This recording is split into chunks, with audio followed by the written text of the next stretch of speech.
우리 시간 기도하심으로 금요 기도 예배 시작하도록 하겠습니다.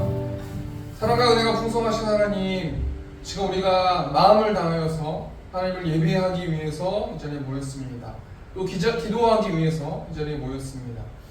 하나님 성령 충만하게 임재하여 주셔서 우리의 비고빈 마음을 채워주시고 하나님의 사랑을 부어주셔서 우리가 매일 삶 가운데서 하나님을 전하는 우리 세움교회 성도들 될 수 있도록 함께하여 주시옵소서. 이 말씀 예수님의 이름으로 기도합니다. 아멘. 우리 시간 특별히 우리 최경준 목사님 또 함께 기도로 관주해 주시고 함께 예배 참석해 주셔서 너무 감사합니다. 우리 시간 뜨겁게 우리 좀 찬양했으면 좋겠습니다. 우리 메마른 뼈들의 생기를 우리 시간 가사 생각하시면서 우리 시간 찬양하겠습니다.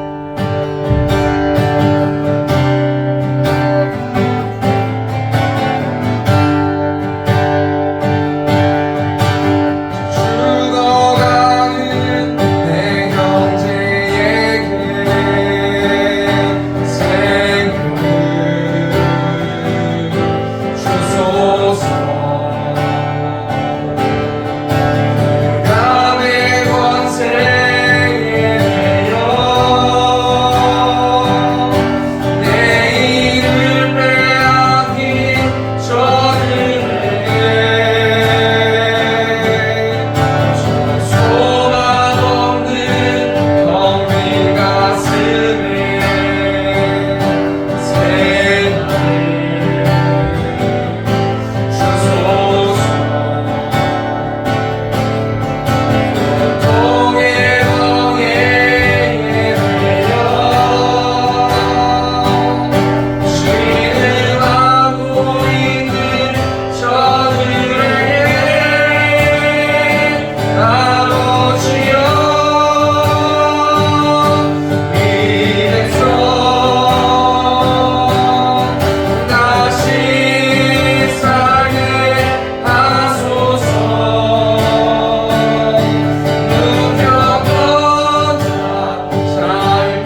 하면서 우리 495장 우리 이근곡식 거들자가 우리 시간 찬양하겠습니다.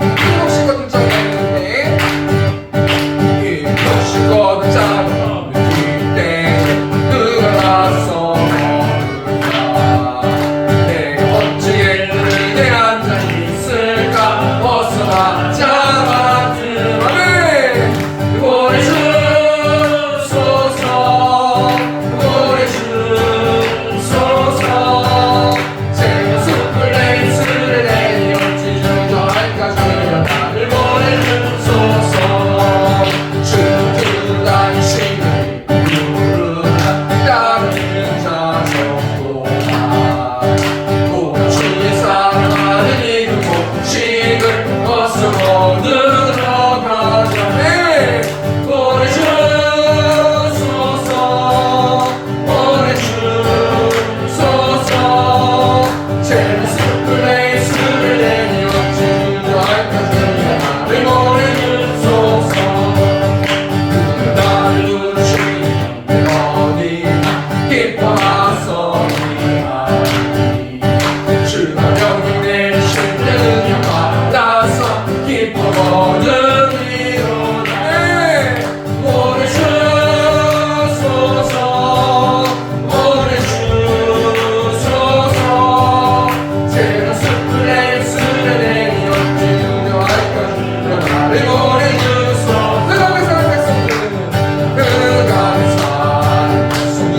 오라 순반 10년 열방하니 그들은 날 주의 몸을 들고 생명을 구원하는 곳으로 그 원세 주께 있으니 그 원세 주께 있으니 너는 가서 주의 몸을 전하라 주가로 항상 주님이라 구원의 문이 열렸으니 십자가 운명이 일어나거라 너희 힘을 바다로 훔쳐서 죄악의 세상을 너라 그 원세 주께 있으니 그 원세 주께 있으니 너는 가서 주의 복음 전하라 주가로 항상 지키리라 왜 너는 열망길을 가느냐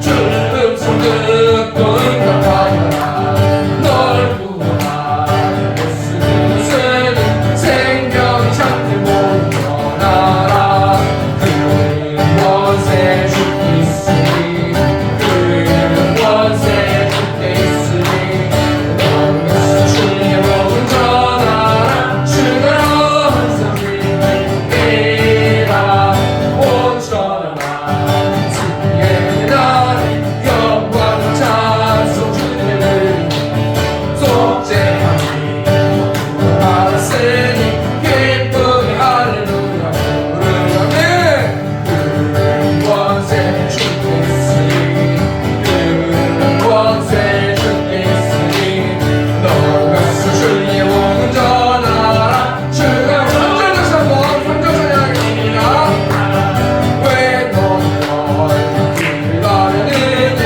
주 음성 듣고 응답하여라 널 구원하여 예수 죽었으니 생명을 찾는 복음 전하네 그 원세 주께 있으니 그 원세 주께 있으니 넌 가서 주의 복음 전하라 주가로 항상 지키리 사절 찬양하겠습니다 온전하라 주의 나를 영광과 찬송 듣게 되니 속죄하니 구원받았으니 기쁘게 할렐루야 부르세 그 원세 주께 있으니 그 원세 주께 있으니 너는 가서 주의 복음 전하라 주가로 항상 지키리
15장 1절에서 7절 말씀입니다. 누가복음 15장 7절 말씀. 제가 봉독하겠습니다. 누가복음 15장 1절 말씀입니다. 모든 세리와 교인들이 말씀을 들으러 가까이 나아오니 바리새인과 서기관들이 수군거려 이르되 이 사람이 죄인을 영접하고 음식을 같이 먹는다 하더라. 예수께서 그들에게 이 비유로 이르시되 너 중에 어떤 사람이 양 100마리가 있는데 그 중에 하나를 잃으면 99마리를 들여 두고 그 잃은 것을 찾아내기까지 찾아다니지 아니하겠느냐. 또 찾아낸즉 즐거워 어깨에 메고 집에 와서 그 벗과 이웃을 불러 모으고 말하되 나와 함께 즐기자. 나의 잃은 양을 찾아내오노라 하니라. 내가 너희에게 이르노니 이와 같이 죄인 한 사람이 회개하면 하늘에서는 회개할 것 없는 의인 99으로 말미암아 기뻐하는 것보다 더하리라. 아멘. 우리가 누가복음 15장 1절 7절 말씀 가지고 잃은 양을 찾아서라는 제목을 가지고 하나님의 말씀 나누도록 하겠습니다. 여러분 2014년 4월 15일에 대한민국을 떠들썩하게 만든 사고가 있었는데요. 여러분 다 아시다시피 세월호 사건입니다. 이 세월호 이 사건을 통해서 그 세월호를 탑승한 476명 중에서 299명이 사망을 했고 지금도 5명의 실종자를 찾지 못하고 있다라고 하는 기사를 제가 보았는데요. 여러분 이때 당시에 자식을 잃은 그 부모들이 나오는 인터뷰와 영상을 보면요 차마 볼 수가 없어요. 자신의 금쪽 같은 아들과 딸들을 수학여행을 간다고 안녕하면서 보냈다가 완벽하게 다시는 못 보는 그런 상황을 경험하게 되면서요 이 당시 부모님들의 마음을 정말 상상할 수 없을 만큼 굉장히 힘들고 평생 동안 그렇게 짐을 지면서 살아가고 계실 거라 생각합니다. 옛말에 부모가 죽으면 산에 묻고 자식이 죽으면 가슴에 묻는다라는 속담이 있습니다. 자식을 앞세워 보내는 그 부모의 마음이 어떨까라는 생각을 해보다가요 성경에 보면요 자식을 잃어서 슬퍼하는 한 사람이 나오는데 그 사람이 어떤 사람이냐면 다윗이라는 사람이에요. 여러분 아시다시피 다윗은 이스라엘의 왕입니다. 그리고 다윗은 여러 명의 아들들과 딸들이 있었는데 암논이라는 아마 큰아들인 것 같은데 그 큰아들이 압살롬의 동생 다말이라는 그 다윗의 딸을 강간시키고요.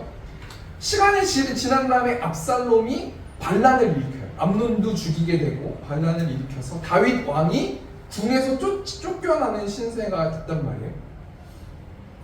그리고 잠깐 동안이지만 다윗의 아들 압살롬이 이스라엘의 왕이 되고요. 하나님의 섭리로 인해서 다윗의 아들 압살롬의 군대가 패하게 되고 다윗 왕은 부하들에게 자신의 아들이 죽었다는 이야기를 듣게 됩니다. 그때 다윗이 어떻게 고백하냐면요. 사무엘하 18장 33절 말씀 표준세번역으로 보니까 왕은 이 말을 듣고 마음이 찢어질 듯이 아파서 성문 위에 다락방으로 올라가서 울었다. 그는 올라갈 때 내 아들 압살롬아 내 아들아 내 아들 압살롬아 너 대신에 차라리 내가 죽을 것을 압살롬아 내 아들 내 아들아 하고 울부짖었다. 여러분 이 다윗의 아들 압살롬이 누굴 죽이려고 한 거예요? 자신을 죽이려고 한 거예요? 아버지를 죽이려고 한 거예요? 근데 하나님의 섭리 가운데서 다윗의 아들이 반란을 일으켜가지고 죽게 됐어요. 그래서 이제 반역자를 다 처벌했단 말이에요. 그럼에도 불구하고 이 다윗 왕은 왜 압살롬이 죽었다고 해서 왜 저렇게까지 슬퍼합니까? 한마디로 말하면 아들이기 때문인 거예요. 이 말씀 통해서 우리가 뭘 생각해 볼 수 있냐면요. 하나님도 하나님의 잃어버린 양을 보시면서요. 이 다윗처럼 안타까워하고 그 사람들의 이름을 부르면서 울부짖으신다는 것을 우리가 알 수 있다는 거예요.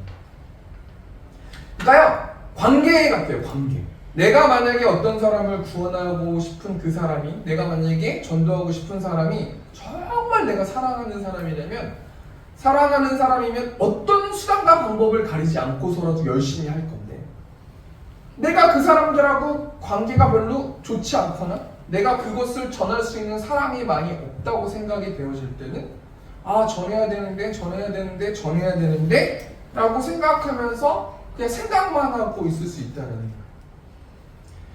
우리 하나님은요, 세상에 있는 잃어버린 하나님의 양들 때문에 매일매일 울부짖고 계시는지 모르겠어요. 오늘 본 말씀 보면 누가복음 15장 말씀 아닙니까? 근데 이 누가복음 15장 말씀, 그 앞에 말씀 14장 말씀 보면은 어떤 내용이 나오냐면 예수님의 제자가 되는 길에 대해서 소개하고 있는데요. 누가복음 14장 26절 말씀 보면 무릇 내게 오는 자가 자기 부모와 처자와 형제와 자매와 더욱이 자기 목숨까지 미워하지 아니하면 능히 내 제자가 되지 못하고, 누가복음 14장 27절 보니까 누구든지 자기 십자가를 지고 나를 따르지 않는 자도 능히 내 제자가 되지 못하리라 라고 하면서 예수님의 제자의 길에 대해서, 예수님을 따라가는 그 제자의 삶에 대해서 이야기하고 있거든요. 그리고 누가복음의 저자는 전략적으로 그 다음에 배치시킨 이야기가 예수님의 잃어버린 양에 대해서 문맥으로 배치시켰다는 얘기예요. 본 말씀 보니까요, 누가복음 15장 1절 보니까 모든 세리와 죄인들이 말씀을 들으러 가까이 나오니. 여러분, 세리가 어떤 존재예요? 이 당시에는 세리가 정말 창녀랑 같은 레벨과 같은 취급받은 존재가 세리잖아요. 이 세리가 특별히 왜 그렇게 심하게 욕을 얻어먹었어요? 자신의 동족의 돈을 빼앗았기 때문에. 로마 제국한테 어느 정도의 할당금을 준 다음에 막 자신의 동족들을 막 뺏어가지고, 재산 뺏어가지고 착복했었던 사람들이 세리잖아요. 그래서 창녀보다도 이 세리는 이 당시에 더 밑에 급이라고 생각을 했단 말이에요. 그 여기서 또 죄인이 나오지 않습니까? 여기서 나오는 이 죄인들은 어떤 사람들을 말해요? 하나님과 멀리 있는 사람들, 하나님과 가까이 하고 싶지 않는 사람들, 이 사람들이 죄인이라는 거란 말이에요. 근데 이 사람들이요, 누구한테 가까이 나왔어요? 예수님한테 가까이 나왔어요. 왜 이 사람들이 예수님한테 가까이 나왔을까요? 한마디로 말하면 자신의 빈 마음을 채울 수 없기 때문이에요. 여러분, 세상의 사람들을 가만히 보고 지켜보고 부자거나 가난하거나 똑똑하거나 멍청하거나 지혜가 있거나 지식이 있거나 지식이 없거나 지혜가 없거나 이 세상에 있는 모든 사람들은요, 마음이 비었다는 거예요. 하나님으로 마음을 채우지 않았기 때문에 비정상적인 행동과 비정상적인 생각과 비정상적인 말들을 하는 거예요. 납득하지 못하는 말들을 하는 게 당연하다는 거예요. 이 사람들이요, 자신의 빈 마음을 채우기 위해서 어떤 목적을 가지고, 저마다의 목적을 가지고 예수님을 만나러 나왔는데요. 2절 말씀 보니까 바리새인과 서기관들이 수군거려 이르되 이 사람이 죄인을 영접하고 음식을 같이 먹는다 하더라. 여기서 바리새인과 서기관들은 한마디로 어떤 사람들을 말하냐면 자신의 열심과 율법을 지킴으로 하나님과 올바른 관계를 맺을 수 있다고 생각되는 사람들이요, 수군거린다는 의미예요. 수군거린다는 게 무슨 의미예요? 예수님께 불평을 취하는 거예요. 왜 내가 바리새인과 서기관인데 저렇게 하나님을 모르는 사람들과 왜 나와 함께 음식을 같이 먹느냐? 왜 나는 같은 부류가 되는 게 싫은데 저 사람들하고 왜 같은 부류가 돼야 되느냐? 이런 그 수근수근하는 이 모습 속에서 예수님께서 어떻게 해요? 이들에게 비유로 무언가를 설명해 주고 싶은 거예요. 그러니까 앞에 있는 말을 한마디로 정리하면요, 이 땅에 잃어버린 양들은 누구라는 거예요? 한마디로 바리새인과 서기관처럼 하나님을 뭔가 알고 믿긴 믿지만 정확하게 예수님을 모르고 하나님과 올바른 관계를 맺을 수 없는 사람들, 그 부류도 잃어버린 양이고요. 1절 말씀에 나오는 세리와 죄인처럼 완전히 하나님을 떠나서 자신의 방법과 생각대로 세상을 쫓아가면서 육체의 정욕, 안목의 정욕, 이생의 자랑만 따라가는 사람들도 잃어버린 양이라는 것을 암묵적으로 보여주고 있다는 거예요. 이들에게요, 예수님께서 비유로 무언가를 설명해 주신다는 걸 알 수 있지 않습니까? 여러분, 예수님이 이 땅에 왜 오셨어요? 마태복음 9장 말씀 보면은 9장 12절 보니까 예수께서 들으시고 이르실 때 건강한 자에게는 의사가 쓸데없고 병든 자에게라야 쓸데있느니라. 제가 청년들이나 뭐 사역할 때 부교육자 때 사역할 때 청년들이나 뭐 다른 성도님들을 만나면요, 정말 상식적이지 않은 이야기를 할 때가 굉장히 많고, 윤리적으로 보거나 세상적인 관점으로 보거나 얘가 나를 열받게 하는데 제가 막 화를 냈다고 이상하게 저한테 뒤집어 씌워가지고 막 담임 목사님한테 혼나게 하는 경우가 많고요. 이상한 애들이 많아요, 제가 보니까. 근데 그래서 제가 뭐라고 생각했냐면, 어떻게 저렇게 살지라고 생각을 했는데, 그 모습이 제 모습이기도 하고, 이 땅에 있는 하나님을 모르고 예수님을 모르고 복음을 모르는 사람들은 다 저마다 그렇게 생각하면서 살아간다는 거예요.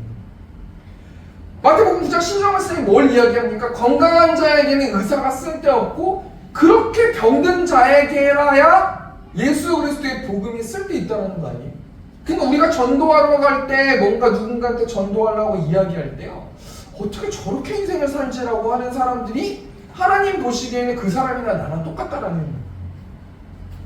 13절 말씀 보면은, 마태복음 9장 13절 말씀 보면 뭐라고 말씀합니까? 너희는 가서 내가 긍휼을 원하고 제사를 원하지 아니하노라 하신 뜻이 무엇인지 배우라. 나는 의인을 부르러 온 것이 아니요 죄인을 부르러 왔노라 하시니라. 여러분, 예수님의 사역의 근본 목적이 뭡니까? 그렇게 정말 이상하고 말도 안 되는 이야기를 하는 사람들을 구원하기 위해서 이 땅에 오셨다는 거예요. 다른 말씀 아니에요? 근데 제가 말씀을 준비하면서요, 이 세상에는 나를 비롯해서 정상적인 사람이 한 사람도 없구나 라는 생각을 해봤어요. 나도 누군가한테는 쟤는 어떻게 저렇게 인생을 살아갈까? 라고 비춰질 수 있고요, 다른 사람들도 저한테 그렇게 비춰질 수 있는 거예요. 모두가 다 죄인이기 때문에 그 사람들을 구원하시기 위해서 예수님이 오셨다라는 거 아니겠습니까? 이런 상황 가운데서 예수님이 비유를 통해서 하나님이 잃어버린 자를 어떻게 찾으시는지 두 가지만 좀 생각해보고 적용하면서 기도했으면 좋겠습니다. 누가복음 15장 3절 보니까 너희 중에 어떤 사람이 양 100마리가 있는데 그 중에 하나를 잃으면 99마리를 들여두고 그 잃은 것을 찾아내기까지 찾아다니지 아니하겠느냐. 하나님이 잃어버린 자를 어떻게 찾으십니까? 간단한 거예요. 하나님은 잃어버린 자를 찾아내기까지 찾아다니시는 거예요. 잃어버린 자가 있으면 그 잃어버린 자를 찾기 위해서 찾아내기까지 찾아서 뭐 하신다는 거예요? 찾아서 다니지 아니하겠느냐. 잃어버렸네. 내가 구하러 가야 되는데 잃어버렸으니까 오늘 쉬고 내일 가야 될까? 이렇게 생각하지 않으시고요, 잃어버린 자가 있으면 찾아내기까지 찾아다니시고 행동하고 액션하고 노력하고 수많은 열정을 담고 정열을 담아서 그 사람을 찾아내기까지 찾아내시는 분이 우리 하나님이시라는 거예요. 그러면서 비유로 뭘 이야기하고 계십니까? 어떤 사람이 양 100마리가 있는데 그 사람이 그 중에 하나를 잃어버렸대요. 그럼 99마리를 들여두고 그 한 마리를 찾으러 다닌다는 거예요. 여기서 하나를 잃었다라는 이 단어가 철저히 파괴되다라는 뜻을 가지고 있거든요. 그러니까 무슨 말이냐면요, 우리가 이 말씀 중에서 뭘 생각해 봐야 되는 거냐면, 세상의 자본주의의 관점으로는요 99마리를 냅두고 한 마리를 찾으러 다니지는 않죠. 그럼 이윤이 안 맞잖아요. 타산이 안 맞잖아요.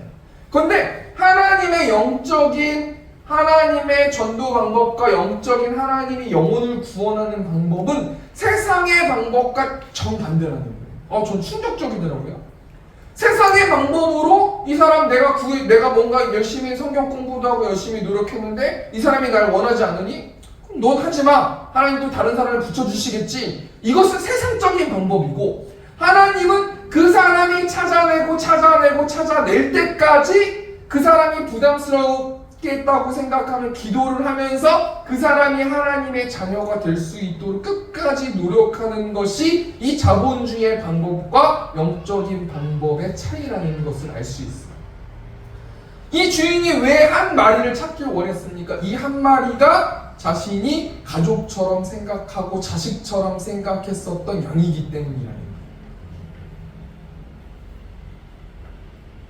거예요. 예수님이 이 땅에 왜 오셨어요? 누가복음 19장 10절 말씀 보니까 인자가 온 것은 잃어버린 자를 찾아 구원하려 함이니라. 사역을 해보다 보면요, 어떤 영혼을 놓고 기도를 하고 누군가를 위해서 매주 신방할 때가 저도 있었단 말이에요. 근데 그걸 할 때요, 오히려 이 사람이 막 큰 소리 치는 거 보면 막 마음이 어려워요. 속된 말로 제가 제 돈 쓰면서 가가지고 이거 뭐 예수님 믿으십시오 그렇게 얘기하면 오히려 이 사람이 발짝 딱 끼면서 이렇게 하고 있는 거 보면요, 아니 저 자식이 진짜, 그러면서 하나님한테 막 일르게 되고 그렇게 된단 말이에요. 그런데 인자가 온 것은 잃어버린 자를 찾아 구원하려 함이니라. 저로 바꿔서 말하면 제가 목사가 되고 강도사님이 강도사가 되고 장로님이 장로님이 되시고 안수 집사님 권사님 집사님이 다 그게 된 것은 하나님의 잃어버린 자를 찾아 구원시키기 위해서 우리가 존재한다라고 생각해 볼 수도 있다는 거예요. 왜냐하면 예수님이 그것을 하기 위해서 33년의 인생을 온전히 부어가지고 온전히 작정하셔가지고 온전히 노력하셔가지고 그 일들을 하시기 위해서 존재하셨다라고 생각해 볼 수도 있다는 거예요. 그럼 우리가 이 단순한 말씀 앞에 우리가 어떻게 우리가 생각하고 어떻게 우리가 살아봐야 되는 거냐면요, 다른 것에 뭔가 기쁨을 느끼는 것이 어찌 보면 나의 존재의 목적이 아닐 수도 있겠다라고 생각해 볼 수 있어요. 인자가 온 것은 잃어버린 자를 찾아서 구원하기 위해서 예수님이 오셨듯이 우리도 예수님을 통해서 하나님의 똑같은 입양된 자녀 아니에요? 예수님과 우리 형제 사이란 말이에요. 입양된 사이잖아요, 우리가. 그렇지 않습니까? 그러면 하나님의 길을 따라가는 사람들은 마땅히 잃어버린 자를 찾아서 나의 열정과 재산과 재물과 시간과 정열과 모든 것들을 쏟아부으면서 살아내야 되는 것이 아닌가라는 생각을 해보았다는 거예요. 첫 번째 대해 정리하니까요, 하나님이 잃어버린 자를 어떻게 찾으십니까? 잃어버린 자를 찾아내기까지 찾아다니신다라고 말씀해 주셨어요.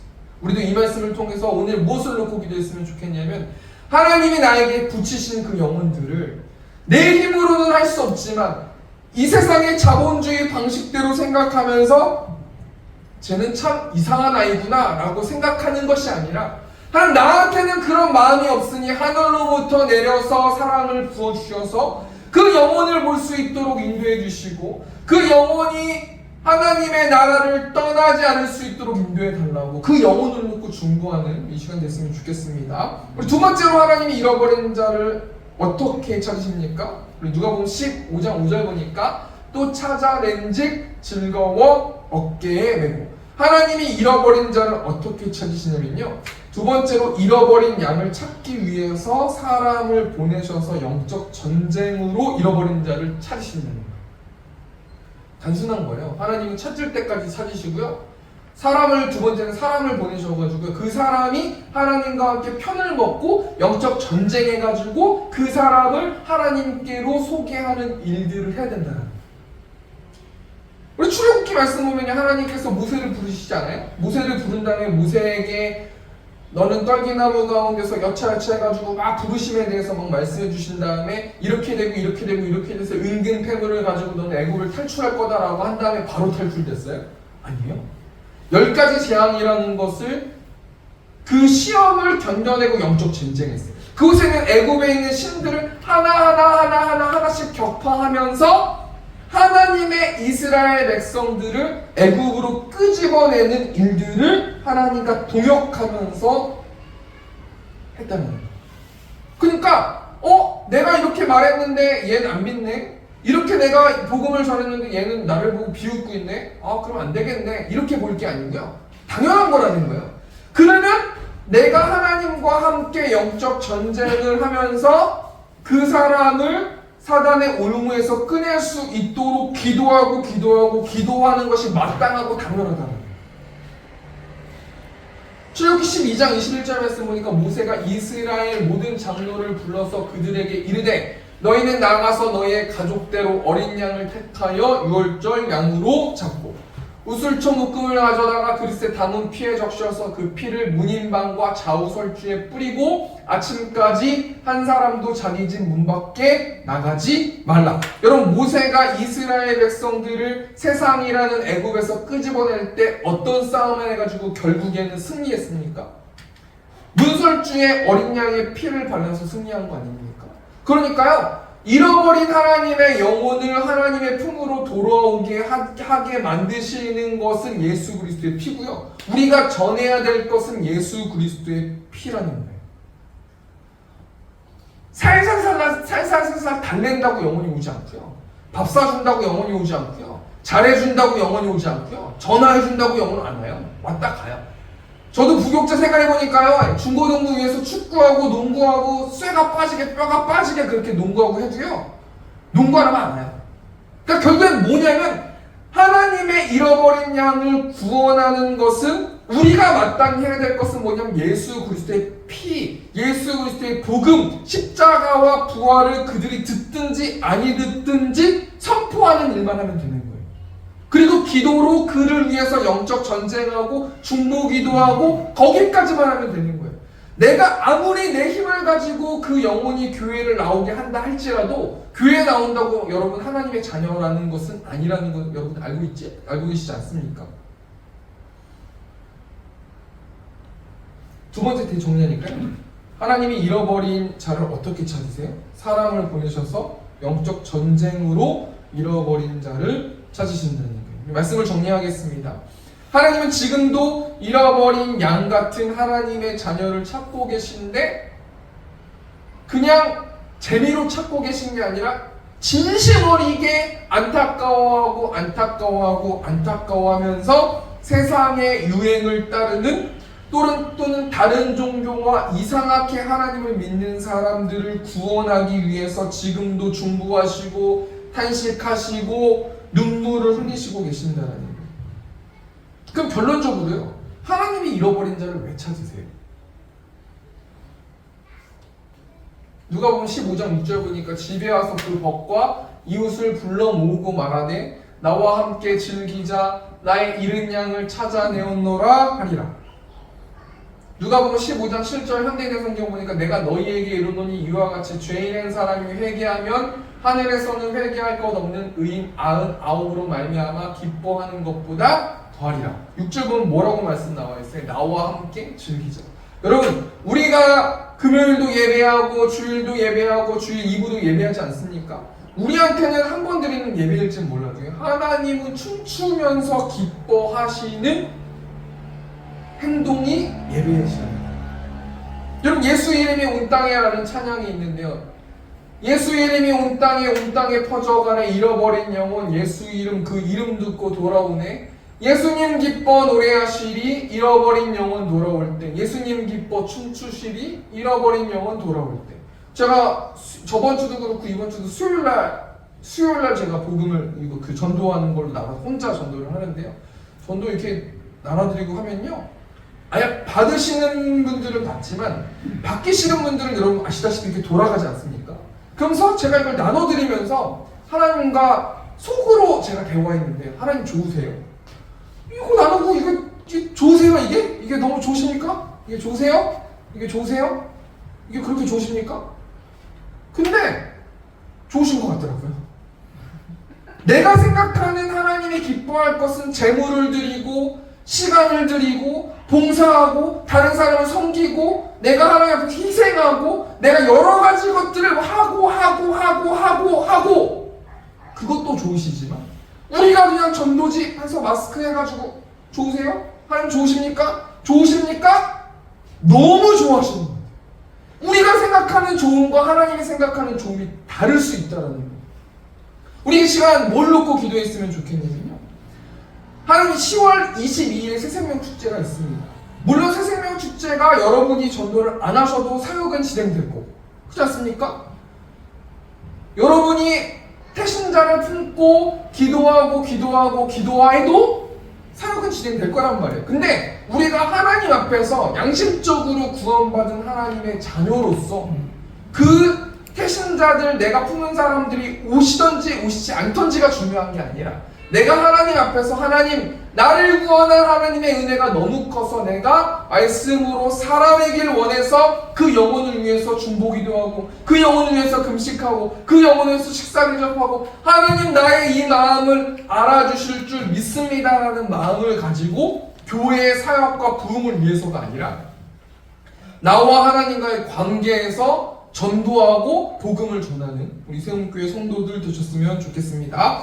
우리 적용하면서 우리 이 시간 무엇을 놓고 기도해야 됩니까? 잃어버린 양이 생각나게 해달라고 기도하셨으면 좋겠습니다. 우리 보혈을 지나 우리 시간 결단 찬양하시고, 하나님, 우리가 기도할 때에 하나님의 잃어버린 양이 기억나질 수 있도록 인도해 주십시오. 제가 한 주 동안 뭐라고 기도했냐면, 하나님, 우리 성도들이 그 잃어버린 양이 너무 기억에 나가지고 말하지 않으면 안 될 만큼 영적인 부담감을 허락해 주십시오라고 기도했답니다.